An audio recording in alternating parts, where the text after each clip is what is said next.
থাইল্যান্ডে ফিরেই কারাগারে সাবেক প্রধানমন্ত্রী থাকসিন সিনাওয়াত্রা। পারমাণবিক ইস্যুতে ফের উত্তপ্ত মধ্যপ্রাচ্য, বাড়ছে সংঘাতের শঙ্কা। কারাগারে শারীরিক অবস্থার অবনতি, জামিনে মুক্ত নার্গিস মোহাম্মদী। থুতনিতে স্কেটবোর্ড ধরে বিশ্ব রেকর্ড গড়লেন ডেভিড রাশ।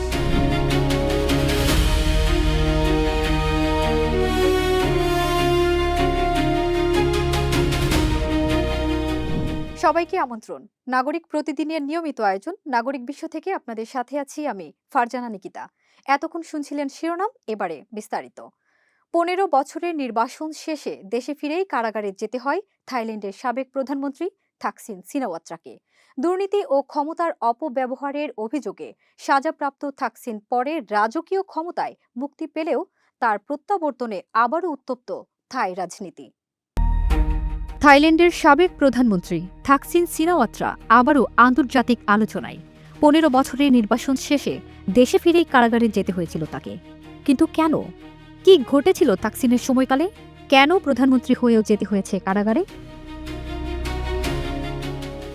2001 থেকে 2006 সাল থাকসিন ছিলেন থাইল্যান্ডের প্রধানমন্ত্রী।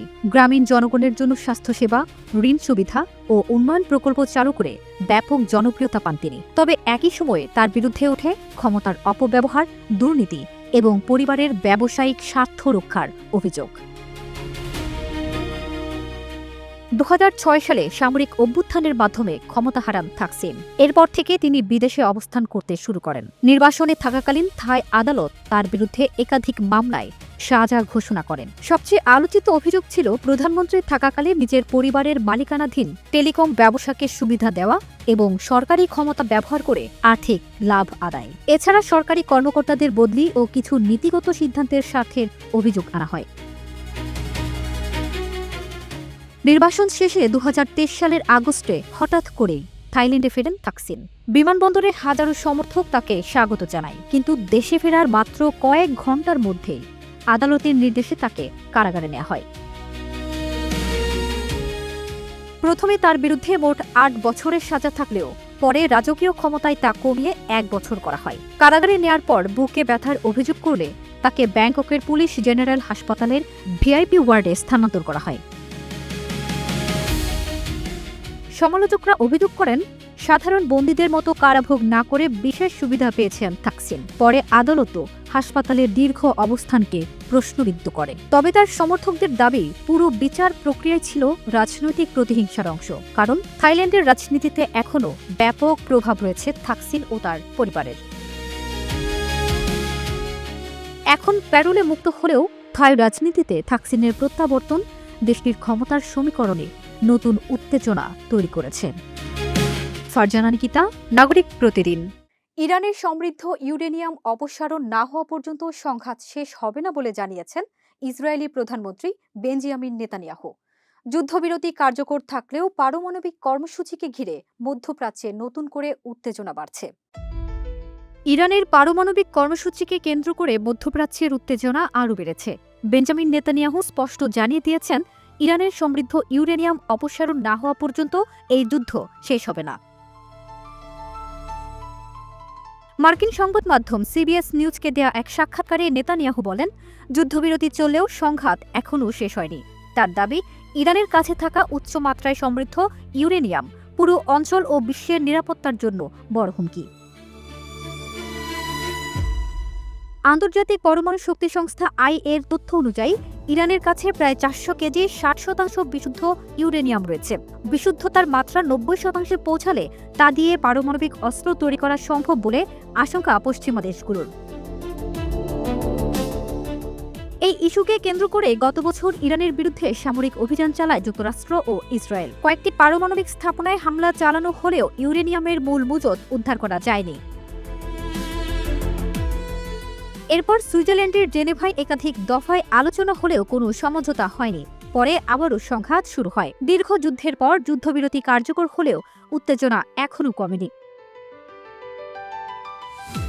নেতানিয়াহুর দাবি, ইরান এখনও গোপন স্থাপনাগুলোতে ইউরেনিয়াম সমৃদ্ধকরণ চালিয়ে যাচ্ছে। যদিও তাদের সক্ষমতা আগের তুলনায় দুর্বল হয়েছে, তবে পুরোপুরি থামেনি। ইরানের সঙ্গে কোনো নতুন চুক্তি হলে ইউরেনিয়াম আন্তর্জাতিক তত্ত্বাবধানে সরিয়ে নেওয়া হতে পারে বলেও ইঙ্গিত দিয়েছেন তিনি। তবে সামরিক পরিকল্পনা নিয়ে বিস্তারিত কিছু বলতে রাজি হননি ইসরায়েলি প্রধানমন্ত্রী।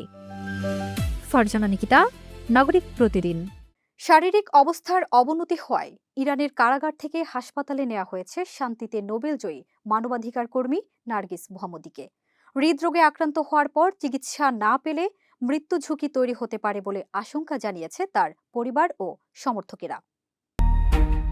শারীরিক অবস্থার ক্রমেই অবনতি হওয়ায় ইরানের কারাগার থেকে হাসপাতালে পাঠানো হয়েছে শান্তিতে নোবেলজয়ী মানবাধিকার কর্মী নার্গিস মোহাম্মদীকে।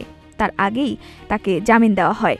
এই মানবাধিকার কর্মীর পরিবার পরিচালিত ফাউন্ডেশন গতকাল রোববার জানায়, অসুস্থতার কারণে সাময়িকভাবে কারাগারের বাইরে থাকার অনুমতি পেয়েছেন নার্গিস। গত সপ্তাহে নার্গিসের পরিবারের সদস্য ও সমর্থকেরা তার স্বাস্থ্যের অবস্থা নিয়ে আশঙ্কার কথা জানিয়েছিলেন। বলা হয়, বছরের শুরুতে কারাগারে দুবার হৃদরোগে আক্রান্ত হয়েছিলেন নার্গিস। পর্যাপ্ত চিকিৎসা না পেয়ে কারাগারে থাকলে সেখানেই তার মৃত্যু হতে পারে। এক বিবৃতিতে নার্গিস মোহাম্মদী ফাউন্ডেশন জানায়, পরিবারের আবেদনের পরিপ্রেক্ষিতে রাজধানী তেহরানের পারস হাসপাতালে নার্গিসকে ভর্তি করা হয়েছে।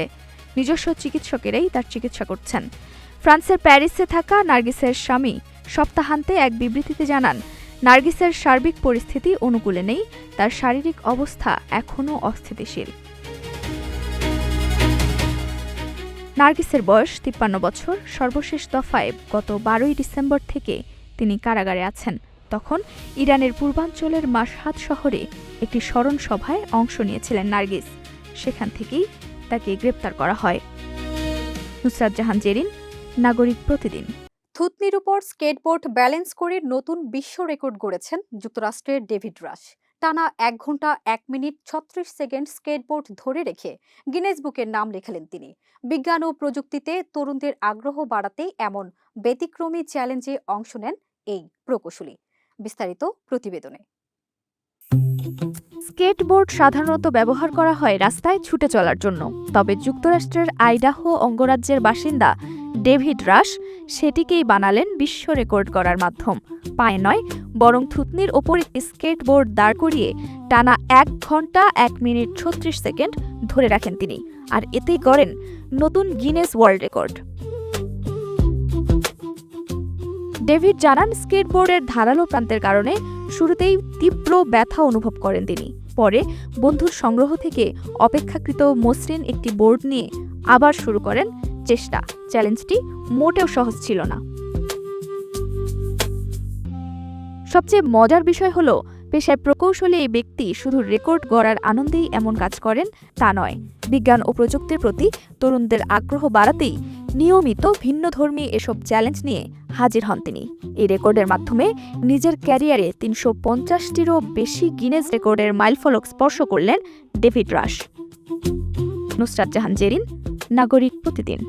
এই ছিল নাগরিক বিশ্বের আজকের আয়োজন। পরবর্তী আপডেট পেতে নাগরিক প্রতিদিনের ফেসবুক পেজ ও ইউটিউব চ্যানেল ফলো করুন।